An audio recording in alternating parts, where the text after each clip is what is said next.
Bom dia, graça e paz do Senhor Jesus, tudo bem com vocês? Deixa eu ver quem que já entrou aqui. Everaldo, tia Sandra, tem mais 2, 3 irmãos e irmãs que já entraram também. Eu não consegui ver quem são. Bom dia,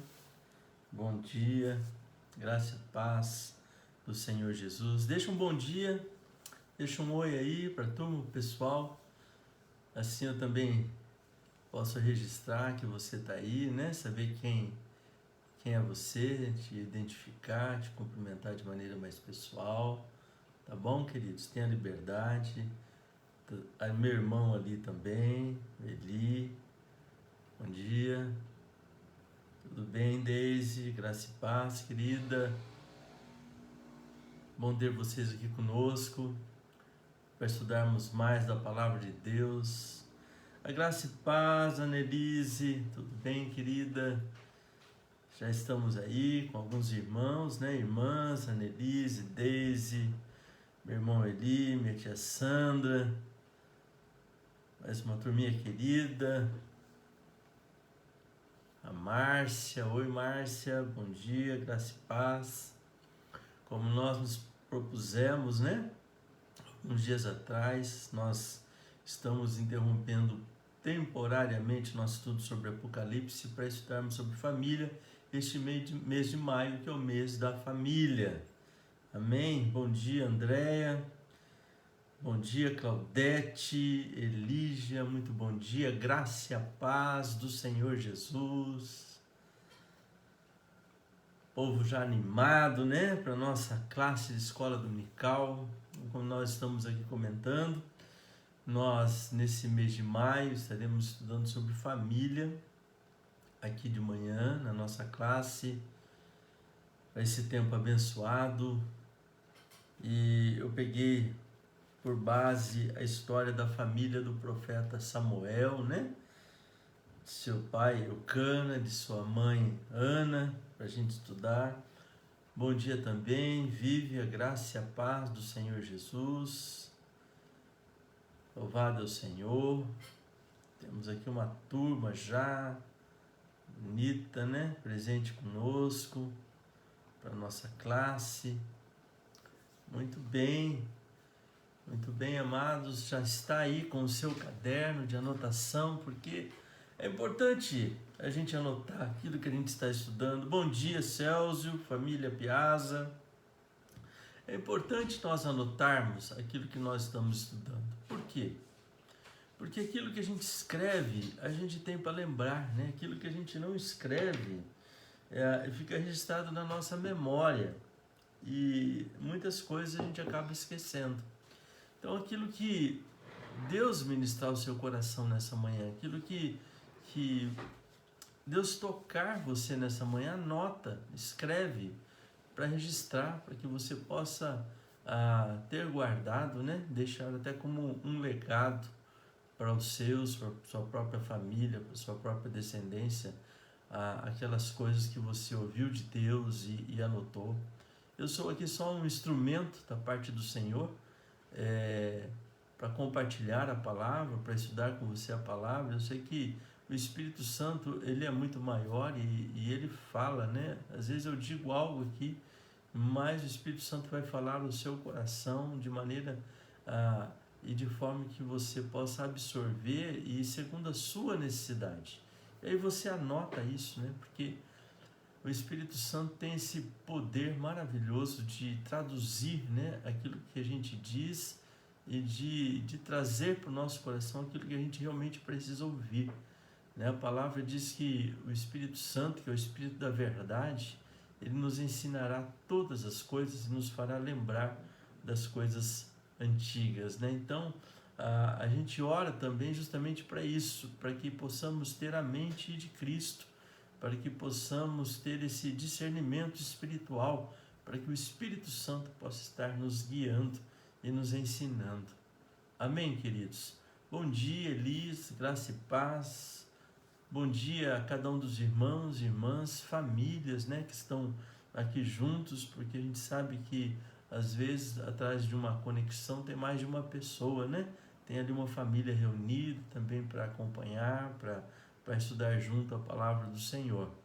Eu quero convidar vocês para estarem orando aqui comigo, com a Loide, que está aqui pertinho de mim, sempre participando, né, com a gente de nossa classe de escola dominical. Manda também um beijão, um bom dia a cada um de vocês.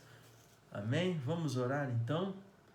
Nosso Deus, nosso Pai, santo e amado, Criador, sustentador de toda a vida, o Senhor que nos criou para vivermos em família, o Senhor que revela a Tua palavra e chama o órfão, chama a viúva para ter família, nos chama para abrigá-los também, porque família é plano do Senhor. O Senhor planejou a família.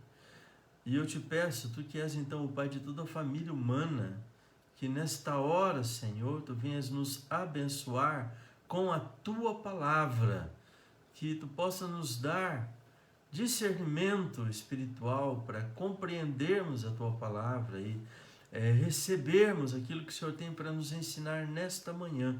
Coloca a minha vida, a vida da Loide, a vida do nosso filho, do Ismael Augusto diante do Senhor. Coloca a vida deste meu irmão, desta minha irmã e também de suas famílias diante de Ti, Pai. E peço que o Senhor abençoe com paz o nosso lar, a nossa casa, a cada dia, que em nossas vidas e em nosso lar transborde o amor do Senhor. Que o amor do Senhor possa estar sempre presente nas nossas vidas. Que a alegria do Senhor seja uma realidade constante também no nosso ambiente familiar, no nosso núcleo de convívio familiar, ó Deus. E a nossa família possa ser a primeira a experimentar tudo aquilo que o Senhor tem para nós e que assim possamos compartilhar do que recebemos do Senhor para com o nosso próximo, para com outras famílias. Oramos, Senhor, colocando nossas vidas diante de Ti, em nome de Jesus. Amém, amém. Graças a Deus. Bom dia, queridos irmãos e irmãs. Estou vendo ali mais alguns irmãos que já se conectaram. Minha irmã, a Lorena, também está dando um bom dia ali, né? Minha cunhada, a Emily, bom dia para vocês também. Bom dia, Maria, graça e paz. Quero convidá-los, portanto, para abrirem as suas Bíblias agora comigo, lá no livro de 1 Samuel. 1 Samuel. Então, você já pegou o teu caderno de anotações, tua Bíblia, a tua água, né? Água é bom. Faz bem, necessário, importante, né, queridos? E eu estou usando hoje, graças a Deus, nós temos muitas Bíblias de estudo, né? Olha, Flávio, eu estou usando hoje essa Bíblia aqui, ó, Bíblia de Estudo do Discipulado. Na preparação, né, para a aula de hoje, nas pesquisas, eu pesquisei algumas coisas nessa Bíblia. Essa Bíblia aqui tem os comentários de um pastor muito amigo nosso, pastor Josadac Lima. Alguns, inclusive, o conhecem. E ele faz alguns comentários muito úteis, abençoadores, a respeito da família, então, de Ana, né? E eu estarei lendo, citando alguns dos comentários dele também. Então, livro de 1 Samuel, capítulo 1. Eu vou ler hoje com vocês a partir da oração de Ana, tá bom, gente? Ana faz uma oração ao Senhor. Então, verso 9 diz assim: certa vez, após terem comido e bebido em Siló, Ana se levantou quando o sacerdote Eli estava sentado na sua cadeira, junto a um pilar do templo do Senhor, e Ana, com amargura de alma, orou ao Senhor e chorou muito. Ela fez um voto dizendo: Senhor dos exércitos, se de fato olhares para a aflição da tua serva e te lembrares de mim, e não te esqueceres da tua serva, e lhe deres um filho homem, eu o dedicarei ao Senhor por todos os dias de sua vida, e sobre a cabeça dele não se passará navalha. Ana continuava a orar diante do Senhor. O sacerdote Eli começou a observar o movimento dos lábios dela, porque Ana só falava em seu coração. Os seus lábios se moviam, porém não se ouvia voz nenhuma. Por isso, Eli pensou que ela estava embriagada. Ele disse: até quando você vai ficar embriagada? Trate de ficar longe do vinho. Porém, Ana respondeu: não, meu senhor. Eu sou uma mulher angustiada de espírito. Não bebi vinho, nem bebida forte. Apenas estava derramando a minha alma diante do Senhor. Não pense que esta sua serva é ímpia.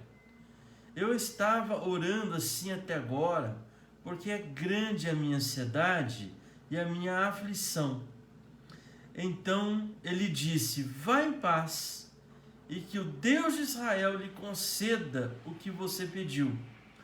Ana respondeu: que eu possa encontrar favor aos seus olhos. Então ela seguiu seu caminho, comeu alguma coisa, e o seu semblante já não era triste. Verso 19.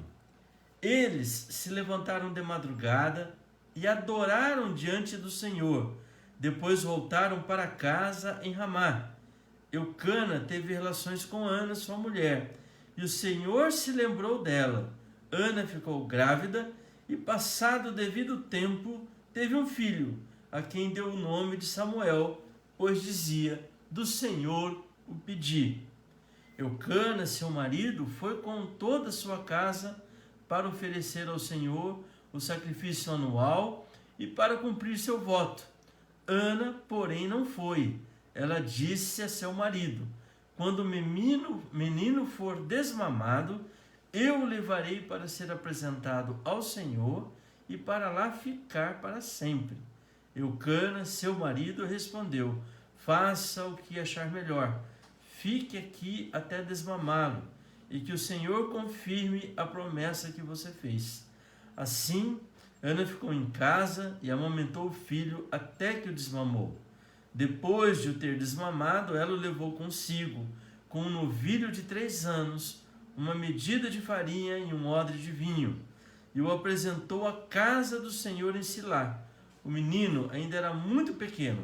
Depois de terem sacrificado o novilho, levaram o menino a Eli. E Ana disse: ah, meu senhor, tão certo como vive, eu sou aquela mulher que esteve aqui ao seu lado, orando ao Senhor.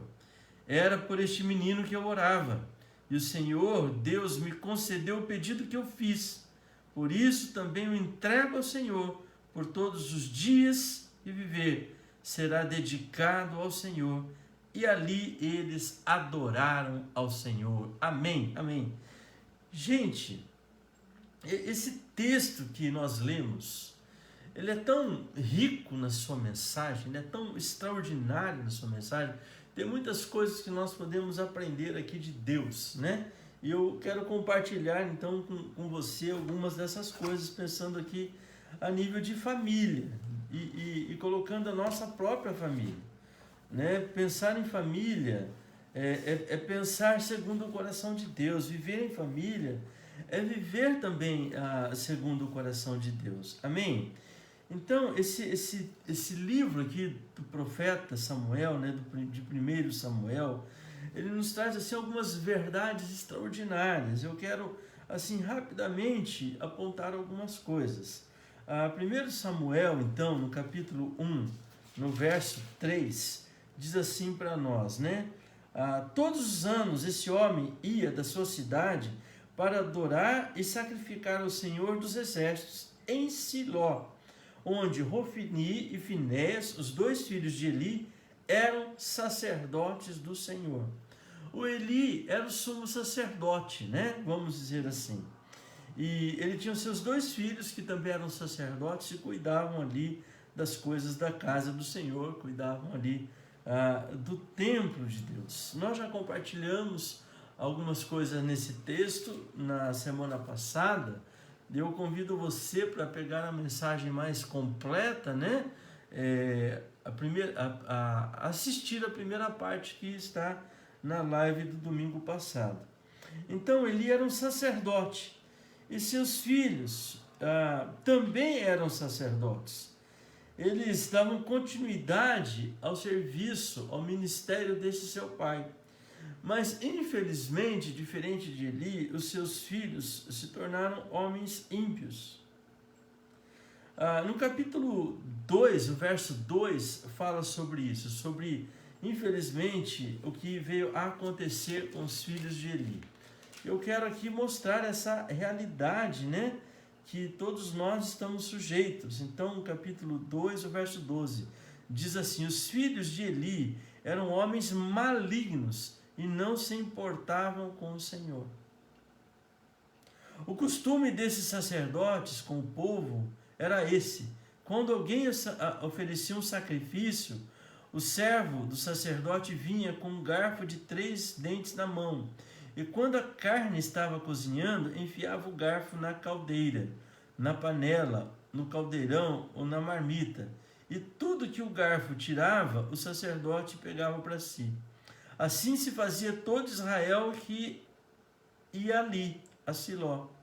Também, antes de se queimar a gordura, o servo do sacerdote vinha e dizia ao homem que estava oferecendo o sacrifício: dê um pedaço desta carne para o sacerdote assar. Ele não aceitará de você carne cozida, mas apenas crua. Se o ofertante lhe respondia: deixe que primeiro queime a gordura, depois você pode pegar o quanto quiser, o servo do sacerdote dizia: não, você tem que entregar essa carne agora, senão eu a pegarei à força.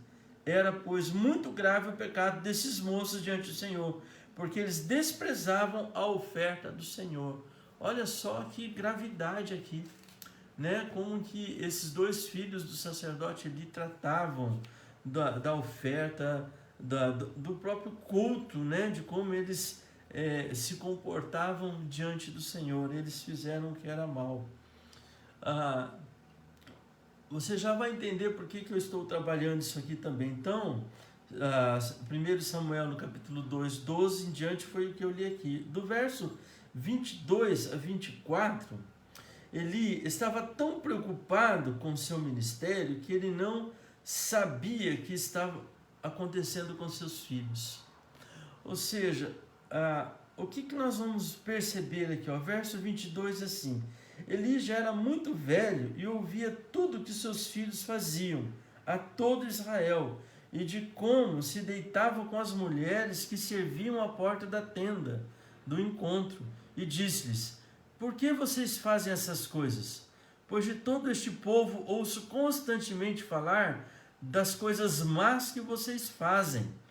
Não, meus filhos, porque não é boa fama esta que ouço. Vocês estão levando o povo do Senhor a transgredir. Se um homem pecar contra o seu próximo, Deus será o árbitro. Mas se ele pecar contra o Senhor, quem intercederá por ele? Mas eles não ouviram a voz de seu pai, porque o Senhor os queria matar. E o jovem Samuel crescia em estatura e no favor do Senhor e dos homens.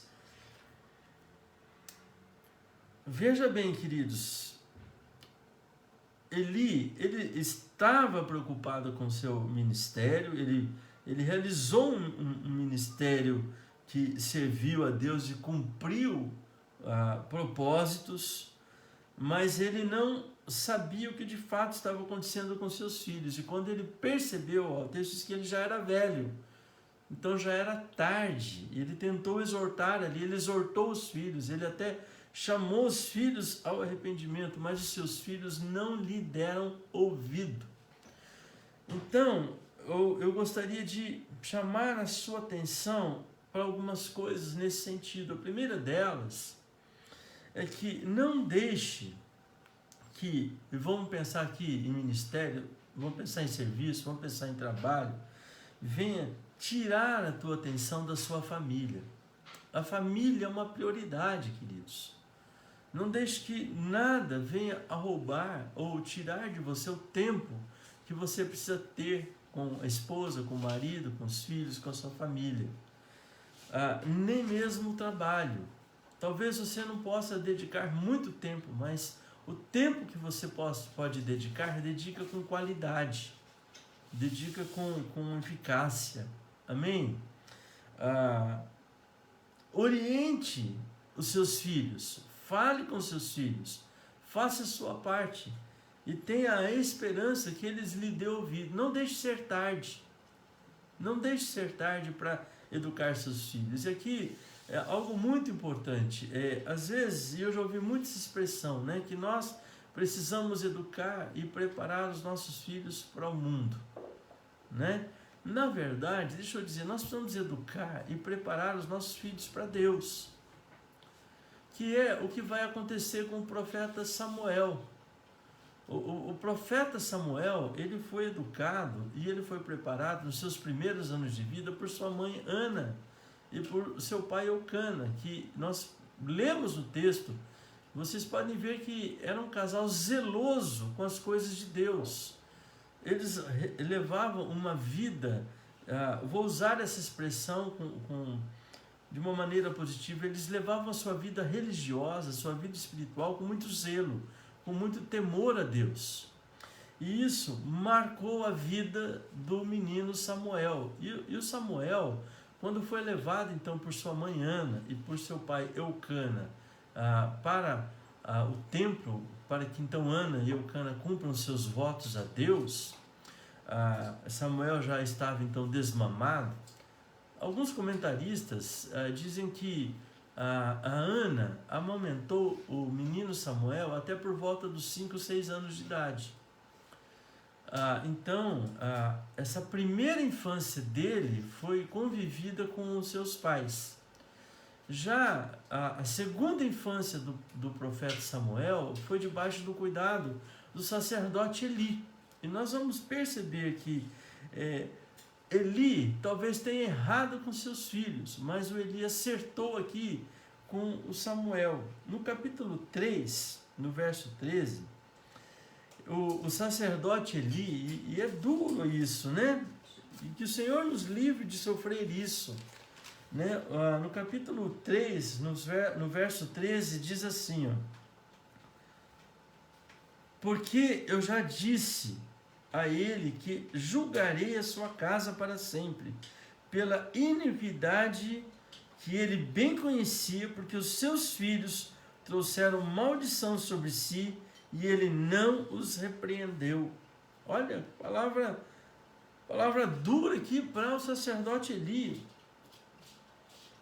O verso 11 diz assim, e o Senhor disse a Samuel, eis que eu vou fazer uma coisa tal em Israel, que todos os que a ouvirem ficarão com os 2 ouvidos tinindo. Naquele dia farei contra Eli tudo o que eu disse a respeito da casa dele, do começo ao fim. Porque eu já disse a ele que julgarei a sua casa para sempre, pela iniquidade que ele bem conhecia, porque os seus filhos trouxeram maldição sobre si, e ele não os repreendeu. Portanto, jurei à casa de Eli, que a sua iniquidade nunca será expiada, nem com sacrifício, nem com oferta de cereais.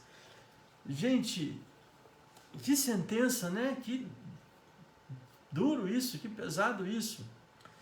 Então, vocês vejam aí que a negligência deste pai, que tinha que ter repreendido seus filhos naquilo que eles estavam fazendo de mal diante do Senhor, esse pai não fez. Ele não foi responsável, ele não agiu com responsabilidade. Então, Eli foi responsabilizado por Deus pelo comportamento dos seus filhos. Seus filhos eram sua responsabilidade. Inclusive porque os seus filhos eram sacerdotes também. E o sacerdote Eli era responsável para cuidar do templo. E ele fez vistas grossas da maneira com que os seus filhos lidavam com as coisas do templo e com as coisas do Senhor. Deixa eu fazer uma declaração aqui. nós percebemos, infelizmente a gente vê isso e a gente ouve reclamações nesse sentido, né? Pais tão ocupados que deixam sua família abandonada. Então, papai, mamãe, você tem a sua ocupação, mas não seja tão ocupado a ponto de abandonar ou de deixar suas famílias abandonadas. Alguns ainda argumentam, mas eu estou fazendo isso porque eu preciso pôr comida na mesa, eu preciso dar escola, eu preciso dar isso, aquilo, aquele outro. É verdade, nós precisamos. Mas tudo isso não vai compensar a ausência paterna, a ausência materna, o amor do pai e da mãe que precisa ser dedicado aos seus filhos e o amor que os filhos precisam enxergar no relacionamento do papai e da mamãe, né? Os pais precisam demonstrar este amor.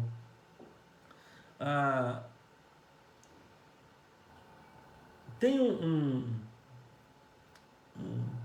cristão, estude, que diz assim: a luz que brilha mais longe, brilha mais forte em casa. Olha só que tremendo. A luz que brilha mais longe, brilha mais forte em casa. Então, o objetivo desta ministração é que nós possamos fazer com que a luz que brilha em casa seja tão forte que ela brilhe muito longe. Amém, queridos? E assim, um bom dia também para você, Rosane, Sueli, Luiz, Flávia, a graça e a paz de Jesus. Nós estamos estudando o primeiro livro de Samuel, capítulo 1, e fazendo comentário assim acerca de alguns capítulos. Nesse momento eu fiz sobre a família de Eli. Então vocês vejam que Eli, ele fracassou aqui na educação e no cuidado com seus filhos. E isso, infelizmente, respingou nele, né? Nele próprio. Depois, se você ler a história e o que veio acontecer com os filhos do sacerdote Eli e com o próprio Eli, você vai dizer assim, meu Deus, que triste, né? Isso poderia ser evitado. Então, queridos, que a gente possa trabalhar, não é tarde ainda, que a gente possa assumir as nossas responsabilidades, né? Deixa eu então, falando sobre responsabilidade, fazer essa pergunta para você. Quem é a pessoa responsável para educar os seus filhos? Quem é a pessoa responsável para educar os meus filhos? Ou melhor, o meu filho da Loide? O Ismael Augusto, a pessoa responsável por educá-lo, é a Loide e eu. Os seus filhos, a pessoa responsável para educá-los é você, mamãe, você, papai, ou vocês, papai e mamãe. Nós somos os responsáveis. A escola contribui e dá o ensino. E de alguma maneira ela contribui, ou pode contribuir para a educação. A igreja não é diferente, a igreja dá um ensino cristão. Neste momento, nós estamos tendo a classe das nossas crianças, dos nossos juvenis. E até faço uma pergunta, você que tem filho pequeno, criança, você tem filho iniciando adolescência, adolescente, você tem procurado fazer com que ele participe das classes, né? A igreja colabora, a igreja contribui, nós estamos com a classe também no Google Meet dos jovens. E você, papai e mamãe, tem incentivado, motivado, não é cobrar, é incentivar, é motivar eles a isso, né? Então, a escola, a igreja, vamos dizer, o titio, a titia, o vovô, a vovó, podem ajudar, podem contribuir, mas a responsabilidade é nossa como pai, é nossa como mãe. Amém, queridos? Infelizmente, eu tenho visto isso, o que eu chamaria, ou que alguns chamam de discipulado reverso. O que é o discipulado reverso? Deixa eu explicar aqui. O nosso discípulo principal, como pai, como mãe, precisa ser nossos filhos. Nós precisamos ensinar os nossos filhos no caminho que eles devem andar, e ainda que velhos não se desviarão dele. Eles vão cometer seus erros, sim, sem dúvida, né? Todos nós temos as nossas imperfeições, mas eles não se esquecerão daquilo que nós ensinamos, eles guardarão isso no coração. Amados,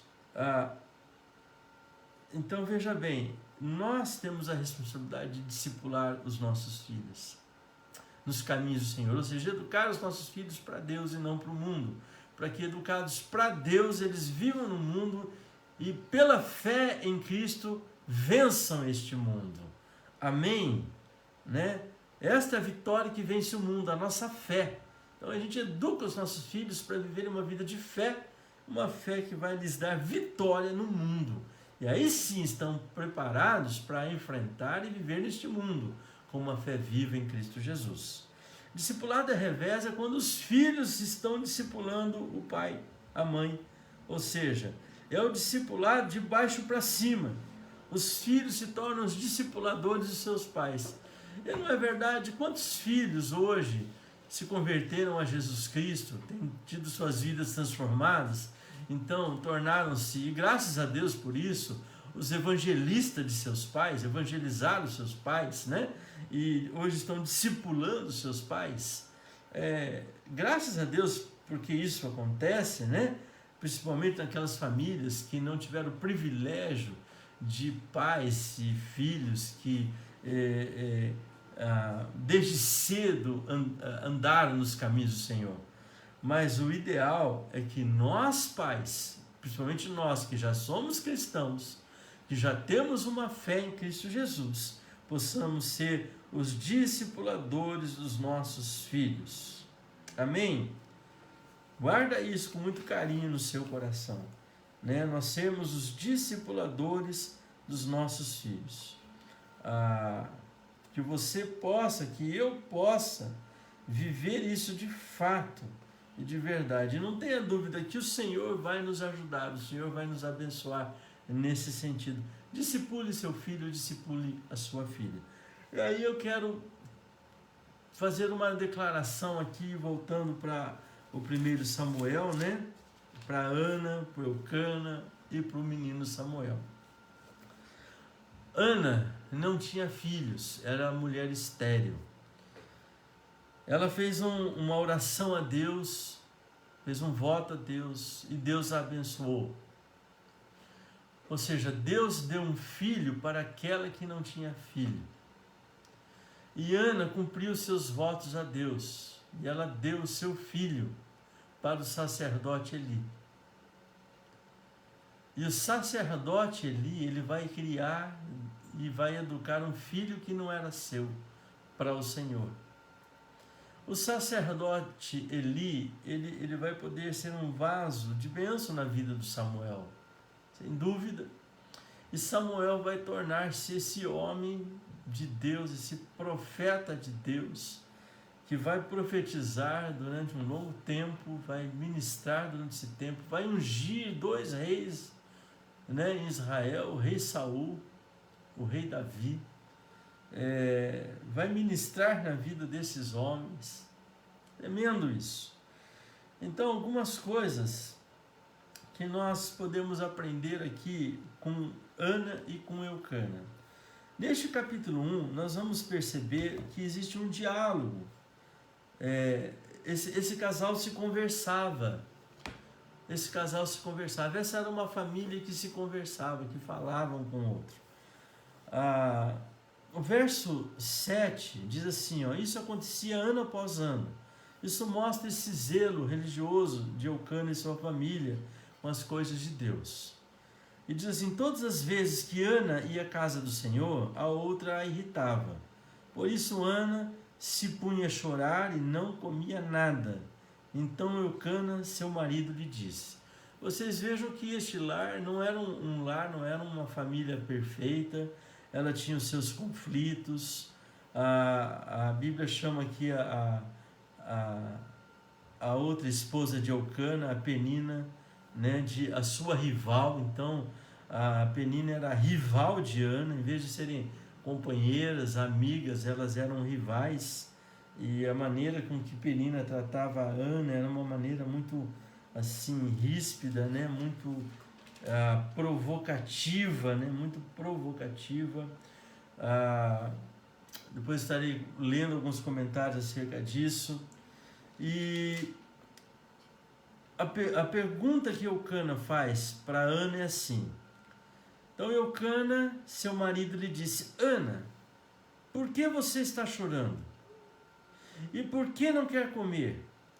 E por que está tão triste? Será que eu não sou melhor para você do que 10 filhos? Prestou atenção nesse versículo? Por quê? Por quê? Por quê? Por quê? Por quê? Por quê? Eu não sou melhor? Né? Então vamos refletir um pouco sobre isso aqui. No nosso comentário, então, nós temos o seguinte acerca desses versos. O verso 5 fala para nós que Ana, então, era uma mulher estéril. Nos tempos bíblicos, para a mulher se realizar e ter a identidade, uma identidade, para uma mulher ser reconhecida, ela precisava ter filhos. A falta dos filhos, a falta deles era um sinal de desgraça, ou seja, ela vivia sem graça. Você lê Gênesis no capítulo 30, no verso 1, nós temos uma menção nesse sentido. Então, livro de Gênesis, capítulo 30, o verso 1, né? Gênesis, capítulo 30, verso 1. Diz assim a palavra do Senhor: Quando Raquel viu que não dava filhos a Jacó, teve ciúmes de sua irmã e disse a Jacó: Dê-me filhos, do contrário, morrerei. Então Jacó ficou irado com Raquel e disse: Será que eu estou em lugar de Deus, que a impediu de ter filhos? Então Raquel disse: Eis que Bia, minha serva, tenha relações com ela, para que dê a luz e eu traga filhos ao meu colo por meio dela. Então você veja aqui o que acontece, ó, o comportamento aqui, né? A atitude de Raquel, a esposa de Jacó, e veja os conflitos que surgem, os sentimentos que entram no coração. E como aqui o comentário diz, né? A esta mulher que não tinha filhos, de alguma maneira, era atribuída a rejeição de alguma forma da parte de Deus. Essa era a interpretação que eles tinham, né? Por isso que a Raquel ali disse, preferia morrer, vamos dizer assim, do que viver sem ter filhos. E vai ter ciúme da irmã, e vai pegar a sua serva, Bia, para que Jacó tenha um relacionamento com ela e através da sua serva, né, ela tenha filhos. Gente, dá a impressão até assim que essa coisa é terrível, né? É terrível demais, os males que isso causa. Então, falando sobre comunicação, vocês vejam que a Penina fazia, né? O verso 6 diz assim: Penina, sua rival, a provocava excessivamente para irritar, porque o Senhor a tinha deixado sem filhos. Sem filhos. Esse era o entendimento que eles tinham. Então, essa atitude dela, né, da Penina, terrível, né? Podemos dizer assim, que ela atingia a Ana com uma dor quádrupla, numa só frase, ó: rival, provocação, rivalidade, provocação. Ela fazia isso excessivamente para irritar. Então, sua rival, de um modo intencional, tornava a vida de Ana um pesadelo. Nem o amor do seu marido conseguia contornar essa dor que Ana sentia. Gente, aqui eu gostaria de fazer uma pergunta reflexiva. Será que eu estou vivendo e estou convivendo com alguém que age como Penina? provoca excessivamente, é rival, irrita, nos causa mal, faz com que a nossa vida se torne um pesadelo.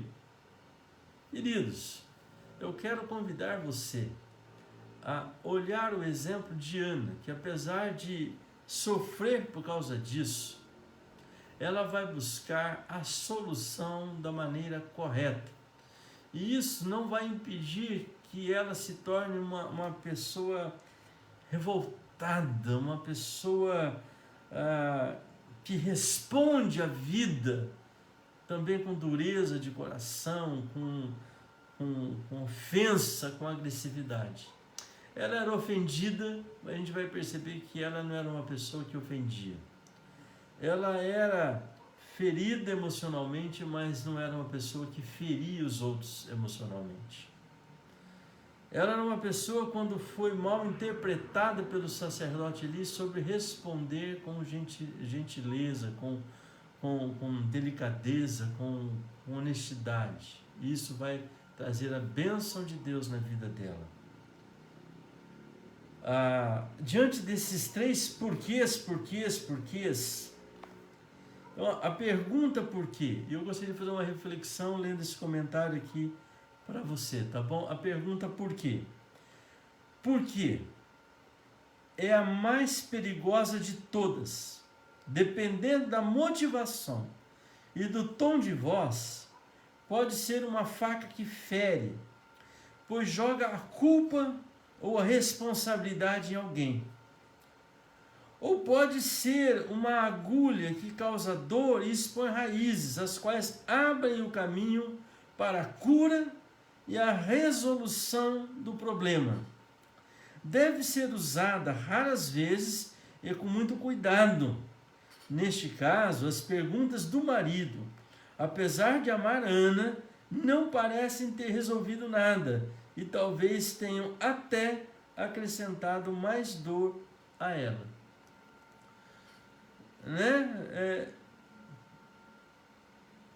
Essas perguntas de Eucana para Ana: por que você está chorando? Por que não quer comer? Por que está tão triste? Essas perguntas, amados, que o Eucana fez, só faziam com que Ana pensasse ainda mais na sua dor e na situação que ela vivia. E que ele sabia, o marido, você veja bem, ele sabia, e se não sabia, devia saber qual era a tristeza dela, por que ela estava chorando. E aí ele termina dizendo: será que eu não sou melhor do que 10 filhos? Será que eu não sou melhor para você do que 10 filhos? Isso mostra que ele sabia o motivo do choro, desse abster-se de comida dela, dessa tristeza dela, ele sabia. Então a pergunta dele é uma pergunta que não vai colaborar, não vai ajudar.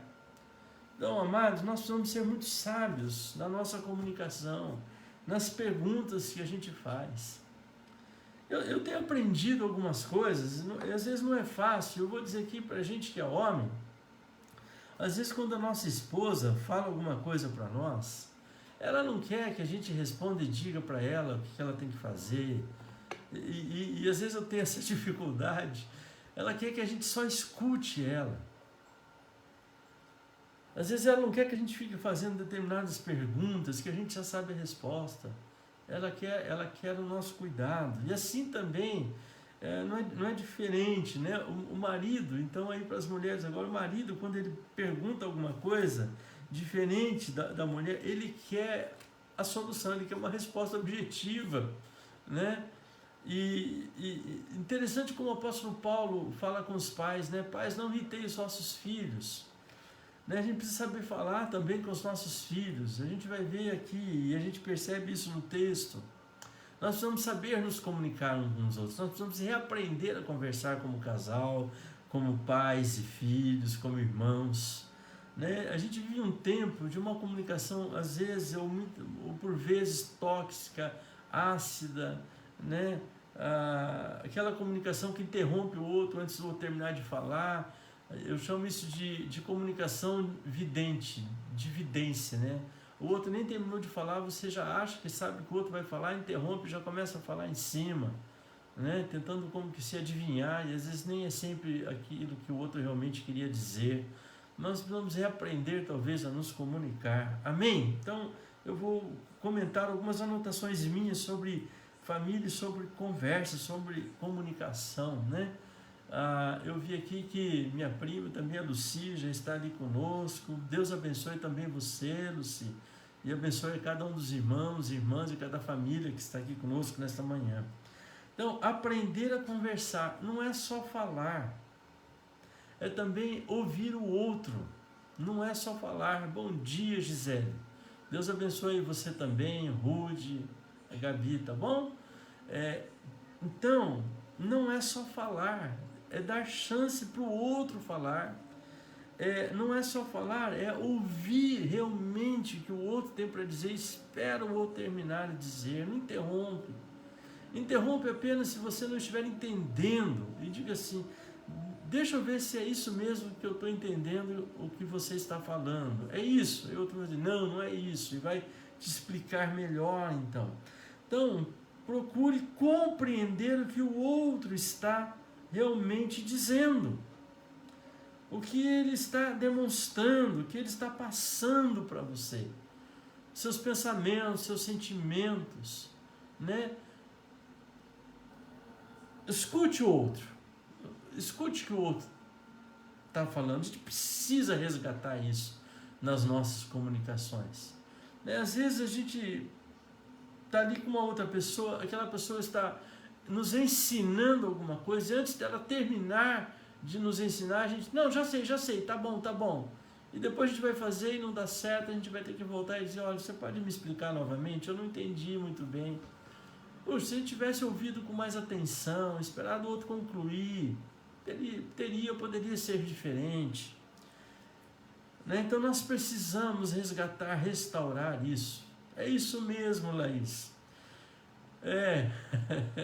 Como diz Tiago, né? Em um texto muito importante para ser lido depois é Tiago, o apóstolo Tiago: prontos para ouvir, tardios para falar, tardios para se irar. Amém? Bom dia também, Clarice. Deus abençoe vocês. Outra coisa na questão da comunicação é estar junto de fato. Estar junto, mas não estar ligado ao que o outro está dizendo. Então, estar junto de fato, e eu coloco aqui entre aspas, né? Está junto, mas não se desliga das outras coisas. Dá uma atenção parcial, né? Às vezes a gente precisa parar o que a gente está fazendo para ouvir o outro, para ouvir com atenção. Então, não é só aquela atenção parcial, é dar atenção de fato. É parar, olhar nos olhos e ouvir o que o outro está dizendo. E esperar, e se o outro não está lhe dando atenção, sem briga, sem ofensa, tá bom? Diga assim: você pode parar um pouco? Eu preciso que você me ouça, eu preciso que você olhe para mim enquanto eu estou falando.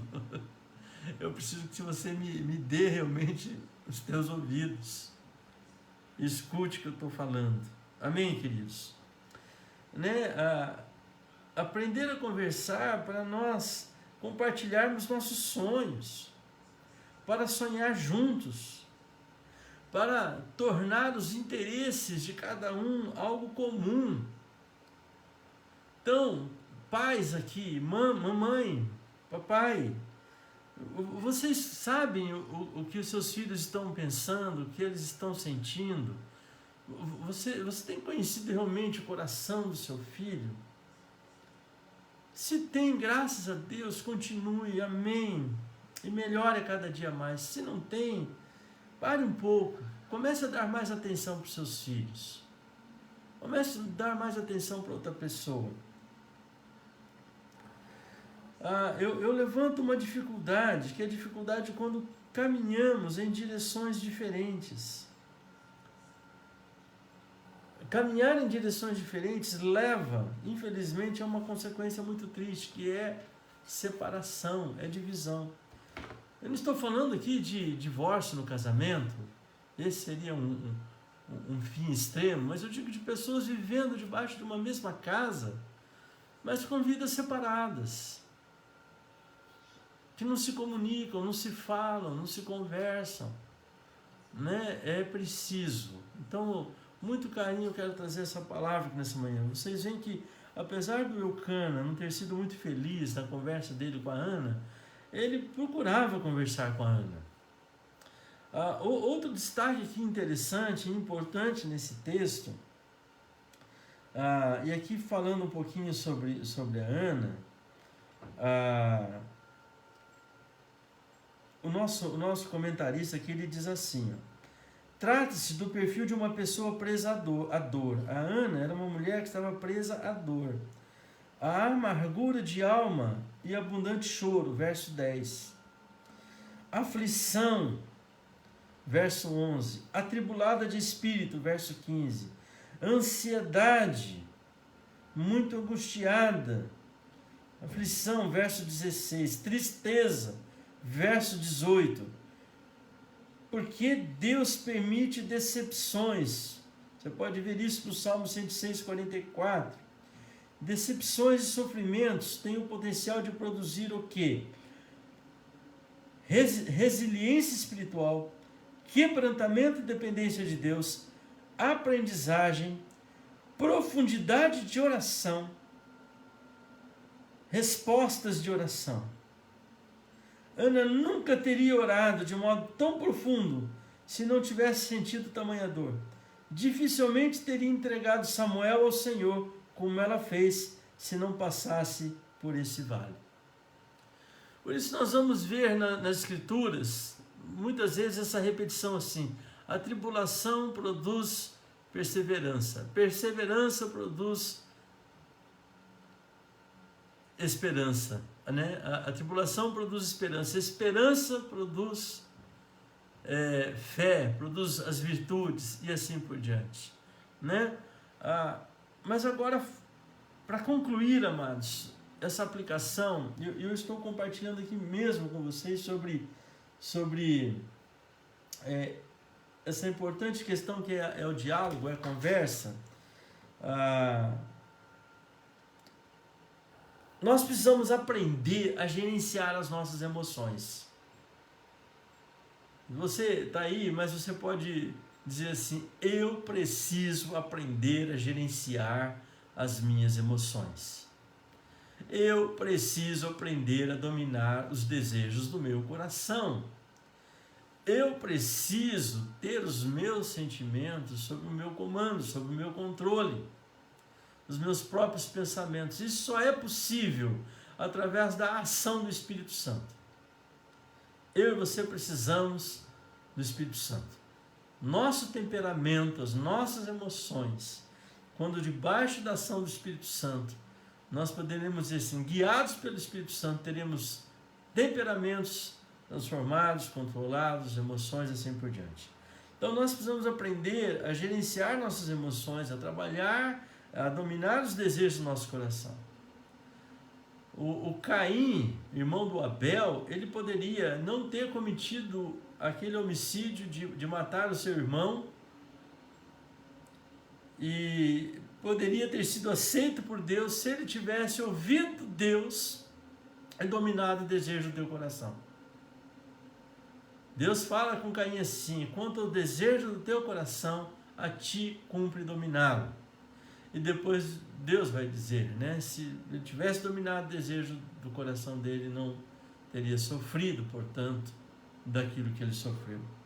Então nós precisamos aprender a gerenciar nossas emoções, os nossos sentimentos, os nossos desejos, as nossas paixões. E nós precisamos estar preparados, de alguma maneira adaptados para as mudanças que estão em andamento na nossa vida e nesse mundo. Nós precisamos ter uma inteligência emocional, sem dúvida. Mas deixa eu dizer, inteligência emocional é diferente de inteligência espiritual. Eu tenho meditado, tenho escrito algumas coisas, tenho buscado nas Escrituras tudo aquilo que está relacionado a isso. Inteligência espiritual.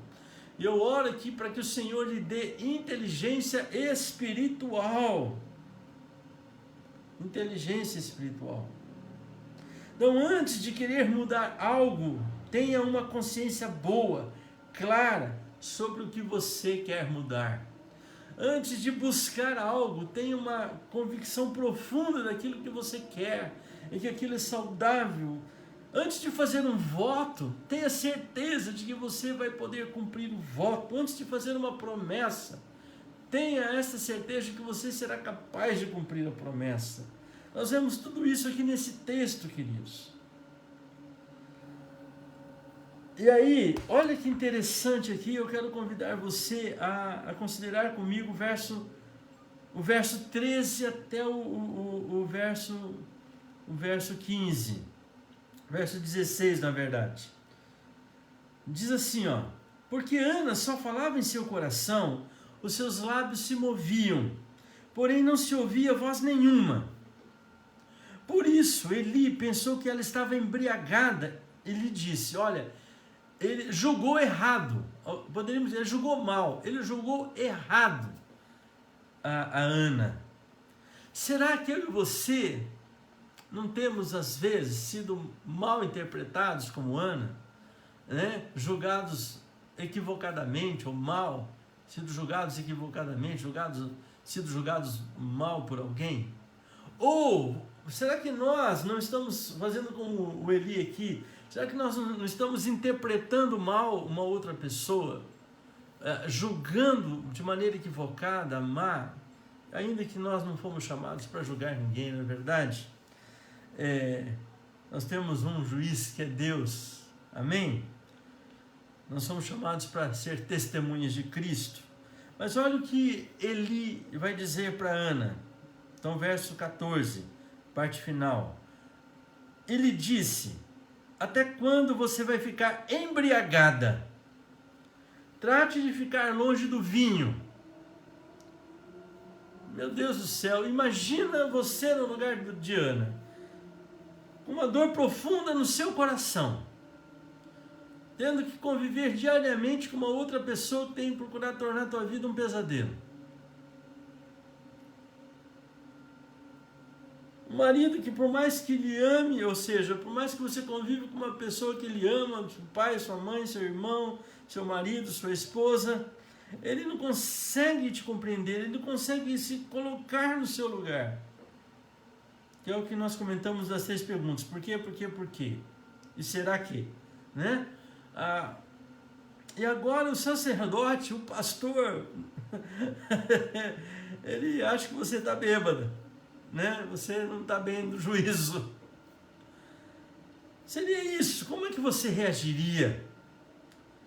Como é que você reagiria ao receber uma palavra assim dura, uma palavra que não deixa de ser uma palavra ofensiva, uma palavra que fere?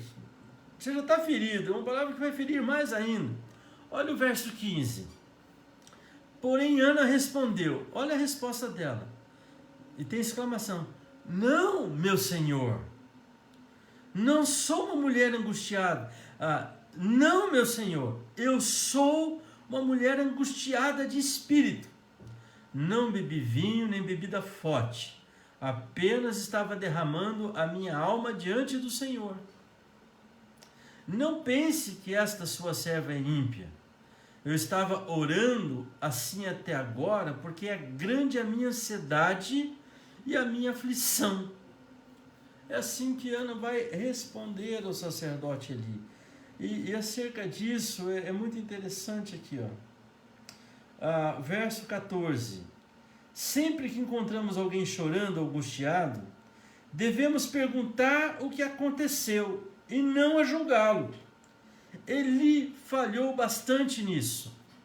É fácil mostrar a nossa perspectiva, mas é difícil discernir o coração de alguém. Amém? Você aprende com isso?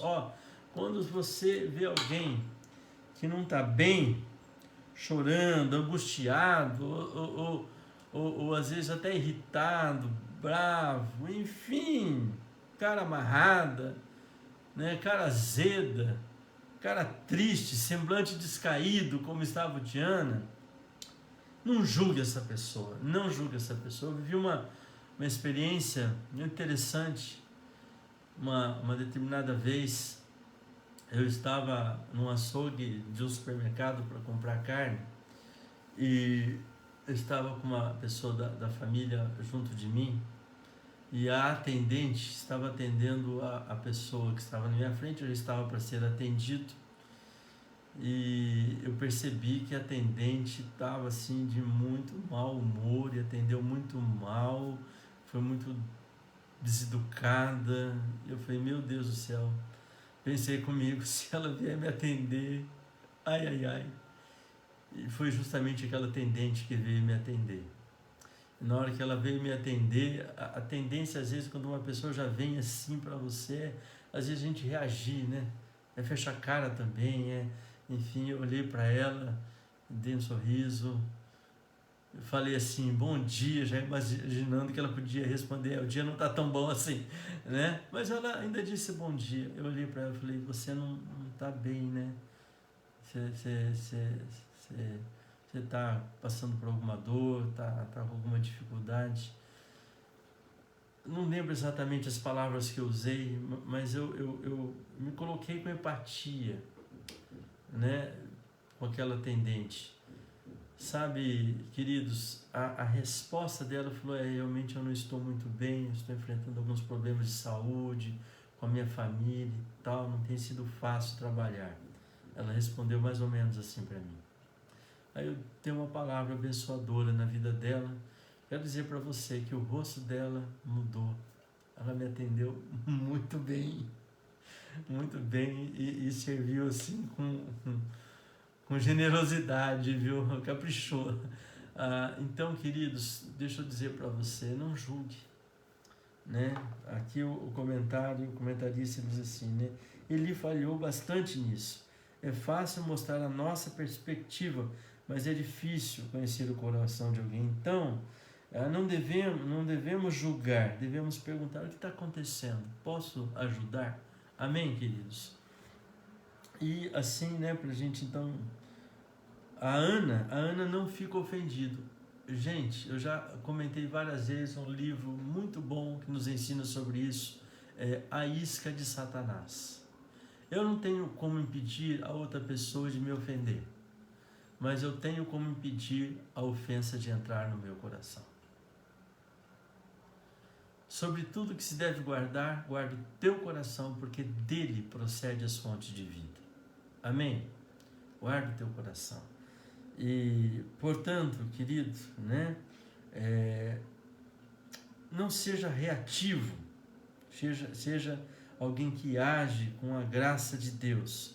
Então, Ana não fica ofendida. Ela respondeu com honestidade e transparência. Amém? Seja honesto, seja transparente, mas não devolva ofensa com ofensa. Não pague o mal com o mal. Vença o mal com o bem. Então, eu vou dizer assim aqui, naquilo que eu anotei para a gente então estar orando. Cuidado com atitudes reativas. Cuidado com atitudes vitimistas. Não deixe que a ofensa do outro encontre um lugar no teu coração. Não deixe que o outro te torne uma pessoa definitivamente e derradeiramente amarga. Permita que o Espírito Santo do Senhor limpe e cure o seu coração. Cuide com os sabotadores das nossas emoções, com aquelas pessoas que vêm só para nos sugar, para roubar a nossa energia, a nossa vitalidade, a nossa força. Cuidado com essas pessoas. Guarde o teu coração. Amém, queridos? Não seja reativo. Pense, tenha discernimento espiritual. Use a inteligência espiritual. A inteligência espiritual é aquela que é baseada na palavra de Deus.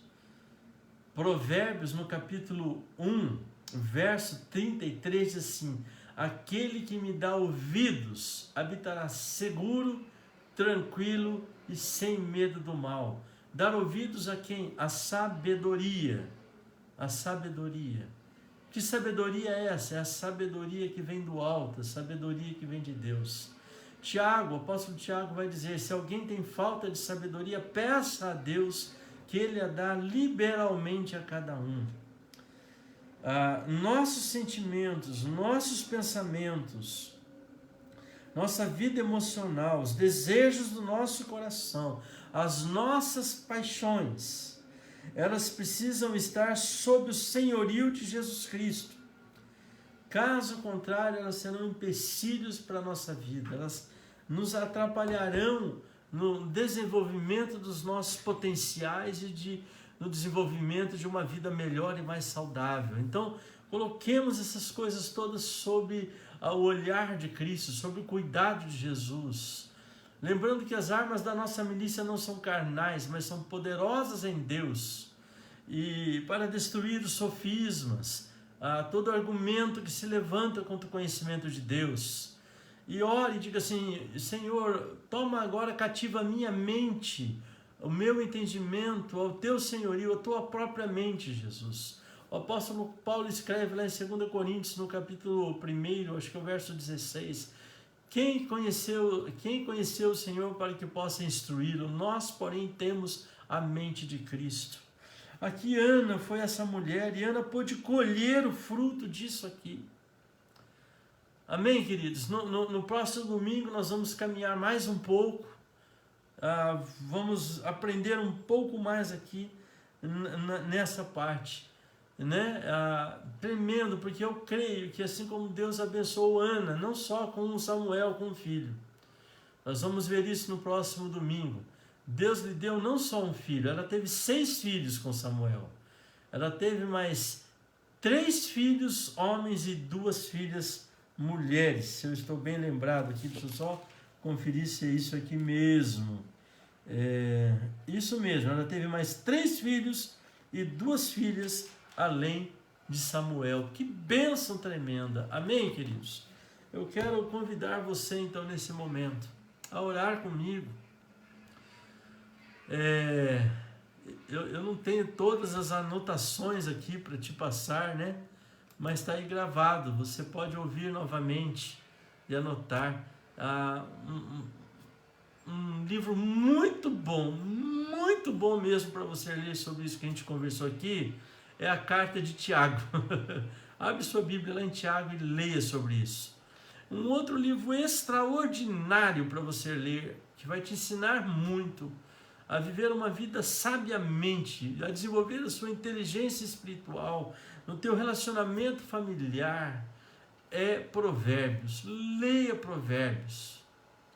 Né? Eu até separei aqui um texto de Provérbios para ler, que é Provérbios 10, 11, diz assim: a boca do justo é manancial de vida, mas a boca dos ímpios mora a violência. O ódio provoca conflitos, mas o amor cobre todas as transgressões. Então eu oro agora ao Pai, em nome do Senhor Jesus, e peço sobre a vida de vocês, sobre a sua vida, Rosângela, sobre a sua vida, tia Sandra, sobre a tua vida, Célia, sobre a tua vida, Rose, sobre a tua vida, irmão, irmã, sobre a vida de cada um de vocês que estão aqui participando, sobre sua vida, Vera, Luci, Lorena, Eli, tia Sandra, né? Sobre a sua vida, Elígia, sobre a sua vida, Gisele, Selma, Roberto, Célsio, Vive, sobre a vida da avó Luzia, Sabrina, sobre a vida da Rosane, Sueli, do Luiz, da Sheila, sobre cada um de vocês, sobre sua vida, Maria, Flávia, Emily. Que Deus venha e que nossas bocas se encham de sabedoria, de palavras de bênção, que o nosso coração se encha de amor. Espírito Santo de Deus, derrama deste amor, do amor de Deus em nossos corações, porque Ele cobre multidões de transgressões. Enche o nosso coração e a nossa boca com uma palavra de fé, que edifica, que abençoa, que consola, que cura, em nome de Jesus. Nos ensina a conversar, nos ensina a ouvir, Senhor. Liberta-nos de toda comunicação ácida, tóxica, de toda comunicação que fica adivinhando o que o outro quer dizer. Nos ajuda a ter uma comunicação compreensiva, tolerante. Nos ajuda a estarmos mais juntos, a nos compreendermos melhor. Ao invés de julgarmos, que nós possamos ser apoiadores, facilitadores, para que as outras pessoas e de certo modo aí nós mesmos experimentemos o melhor de Deus e as suas bênçãos na nossa vida. Sim, Pai, em nome de Jesus eu faço essa oração, colocando a minha vida, da minha família, a vida do meu irmão, da minha irmã, de sua família, diante do Pai nesta hora, em nome do Senhor Jesus. Senhor, nos dá essa inteligência espiritual, e não tem preço que possa ser pago por ela. Eu te peço que o Senhor nos dê sabedoria para vivermos a vida em família, e como família vivermos a vida nessa terra, com os nossos olhos e nosso coração aguardando a nova pátria, a pátria celestial. Em nome de Jesus. Amém. Amém. Graças a Deus. Amém, queridos? Mais um bom dia, cada um de vocês. Bom tê-los aqui conosco. Foi muito bom. Bom dia, Lorizete. A graça e a paz de Jesus também. Bom dia, queridos e amados. Anelise, Senhor te abençoe, querida, você, Marcelo, seus filhos. Senhor te abençoe, Célia, sua família toda. Loure, Deus abençoe você. Deus abençoe a Catarina. Deus abençoe o Mateus. Deus abençoe o Vanderlei. Deus te abençoe, Vera. Deus abençoe toda a sua família. Manda um beijão pros filhão, tá bom? Saudades, viu? Saudade de vocês. Deus nos abençoe e nos dê oportunidade para ir para São Paulo, para visitá-los. A nossa casa aqui também está à disposição de todos vocês aí, tá bom? Deus abençoe, Laís. Um beijão no Ramon, querida. Dá um beijão no Ramon. Deus te abençoe. Glória a Deus. Queridos, tenham um bom e abençoado almoço. Estou lembrando que o nosso culto é presencial hoje. Aliás, desculpa, não é presencial hoje. É online ainda, por causa dos decretos. E começa às 18h30. 18h30. Obrigado, Sueli, por essa palavra carinhosa. Amém. Obrigado, cada um de vocês. Que o Senhor continue abençoando esta nossa igreja, né? Amém, Sueli? Deus abençoe nossa igreja. E Deus me dê graça para continuar pastoreando esta igreja. Vida de vocês, estamos aqui, tá bom? Se você precisar, entre em contato, pode fazer uma ligação por chamada, tá bom, queridos? Deus abençoe, tenha um bom dia, um bom e abençoado almoço também para vocês. Elis, um abração também para você, manda um beijão aí para as meninas, um abração para o Claudinei.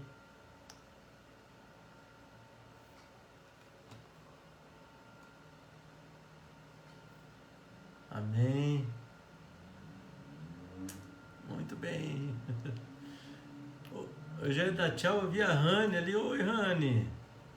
Rani também estava lá com a Clara, né? Deus abençoe. Amém. Tchau, gente. Tô desligando.